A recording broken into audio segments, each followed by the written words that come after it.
తిరుపతి జిల్లా సూలూరుపేట మండలంలోని భవిత పాఠశాలలో శనివారం ప్రపంచ దివ్యాంగుల దినోత్సవాన్ని విభిన్న ప్రతిభావంతులతో ఉపాధ్యాయురాలు వీటి భార్గవి పర్యవేక్షణలో ఘనంగా జరుపుకున్నారు. ఆచార్య భరద్వాజ సేవా సంస్థ సభ్యుల ఆధ్వర్యంలో విభిన్న ప్రతిభావంతులైన విద్యార్థులకు వారి చేతుల మీదుగా విద్యా సామాగ్రి బహుమతులను అందజేశారు. అలాగే తడ మండలంలోని చిల్డ్రన్స్ చారిటబుల్ సంస్థ సహకారంతో విద్యార్థులకు భోజనాలు అందించారు. ఈ సందర్భంగా భార్గవి మాట్లాడుతూ విభిన్న ప్రతిభావంతులైన విద్యార్థులతో స్నేహపూర్వకంగా నడవాలని తల్లిదండ్రులకు సూచించారు. అలాగే సంస్థ సభ్యులు మాట్లాడుతూ రాష్ట్ర ప్రభుత్వం విభిన్న ప్రతిభావంతులైన విద్యార్థులకు ఎల్లప్పుడూ అండగా ఉండాలని కోరారు. ఈ కార్యక్రమంలో సంస్థ సభ్యులు, ప్రభుత్వ బాలికల పాఠశాల ప్రధానోపాధ్యాయులు మృదుల, విద్యార్థులు, వారి తల్లిదండ్రులు తదితరులు పాల్గొన్నారు.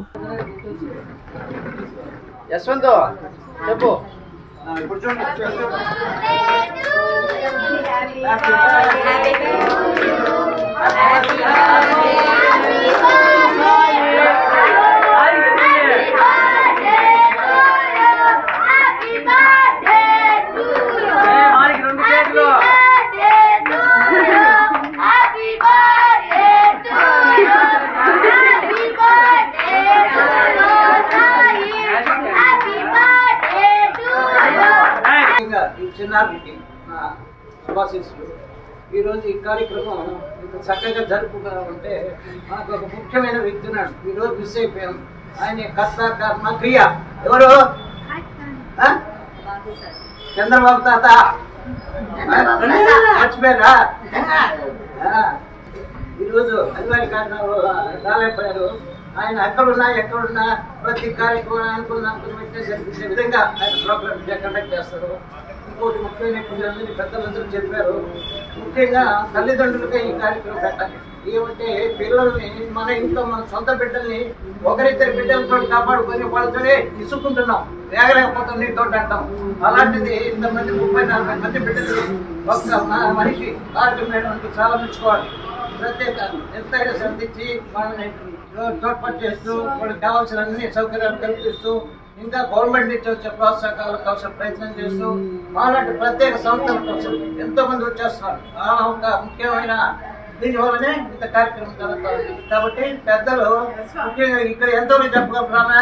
30 మంది స్టూడెంట్స్ ఒకటే మెయింటైన్ చేయాలి. ఎవరి బిడ్డను వాటి జాగ్రత్తగా చూసుకోవాలా. ఈరోజు స్కూల్లో ఏం చెప్పారు మేడం, ఏం చేయాలి అని ఆ ప్రాక్టీస్ ముఖ్యంగా చెప్తే అర్థం కాదు పిల్లలు కదా. కాబట్టి తల్లిదండ్రులు ఎక్కువ జాగ్రత్త తీసుకుని వాళ్ళకి కావాల్సినటువంటి అన్ని ఏర్పాట్లు చేసి వాళ్ళే ప్రత్యేక పూర్వజన్మలో వాళ్ళు చేసుకున్న సుకృతం తప్పితే ఇంకేలాంటిది కాదు. మా మేడం చెప్పినట్టు అది మనిషికా లేదా మనసుకా?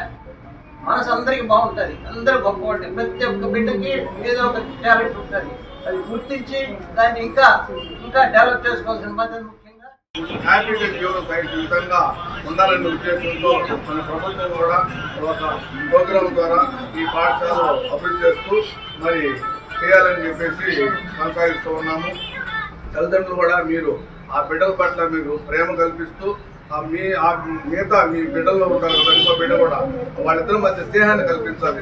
నువ్వు ఇట్లా అనేది కాకుండా ఆయన మన తమ్ముడు, మన అక్క, మన చెల్లెలు మనం బాగా చూసుకోవాలి. వాళ్ళతో మనం మమేకవ్వాలి, వాళ్ళతో కలిసి మనం జీవించాలి, వాళ్ళకి మనం ఆదరంగా ఉండాలి.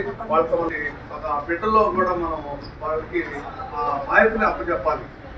మరి ఆ విధంగా మన తల్లిదండ్రులు అట్లాగే సమాజంలో కూడా ప్రతి ఒక్కరు కూడా బిడ్డ పట్ల ఒక సపోర్టింగ్ ఉండాలని, ఏదో దయా అనేది ఉండకూడదు, దయా ఎంతో తెలుసుకోని ఉండకూడదు. వాళ్ళకి ఒక సపోర్టింగ్గా మనం కల్పించినప్పుడే నేను కూడా సమాజంలో ఒక వ్యక్తిగా నేను జీవిస్తున్నటువంటి మనోదయాన్ని ఆ బిడ్డలకి కల్పించాలి. ఆ వైపుగా మనందరం కూడా కలిసి ఆ బిడ్డలకి మంచి భవిష్యత్తు ఇవ్వాలి. వారు అంటే మన ఇచ్చింది కాదు, అది భగవంతుడు రూపంలో వాళ్ళకి కల్పించాలని ఉద్దేశంతోనే మనకు వికలాంగుల దినోత్సవం రోజు అనేది వాళ్ళు కల్పించబడింది. నువ్వు చేయగలరు, నువ్వు చేయలేని పని ఏది లేదని చెప్పి పిల్లలకు ప్రోత్సహిస్తూ తోబుట్టుని ఎంకరేజ్ చేస్తూ వాళ్ళకి సపోర్ట్ ఇస్తూ వాళ్ళని ముందుకు సాగించాము. మన పాఠశాలలో ఏదైతే మనం హోంవర్క్స్ ఇస్తామో అవన్నీ కూడా పిల్లల నోట్బుక్స్ అన్ని మీరు చెక్ చేయాలి. ప్రతిరోజు చెక్ చేసి ఏమి ఇస్తున్నారు, ఎలా చెప్తున్నారు, మేడం ఇంకేమైనా మేము చెప్పాలా, లేదంటే ఎలా చెప్తే వాళ్ళు తెలుసుకుంటారు, మా ఇంట్లో ఇలా వినడం లేదని చాలా మంది పేరెంట్స్ చెప్తున్నారు, ఇలా చేస్తున్నారు, దీనికి సొల్యూషన్ ఏమిటి, మీరు ఏం చెప్తారు, నేను ఏం చేయాలనేది ప్రతినిత్యం మీరు టీచర్స్తో కూడా మీరు అడుగుతూ ఉండాలి. ఏదో వాడికి తెలియదులే, ఇప్పుడే నేర్చుకుంటాడు, ఆ నేర్చుకుంటే చాలులే, వీడు బడికి పోయి నడిచి వస్తే చాలే, వీడు పాస్కి వెళ్తున్నాడు అది చాలే అంటే అక్కడికి సరిపోదు. ఇలాంటి పిల్లలు చాలా మంది ఎన్నో ఉన్నతమైనటువంటి ఉద్యోగాల్లో కూడా వీళ్ళు ఉన్నారు కాబట్టి చాలా ఎవరికి తీసుకోవాలి.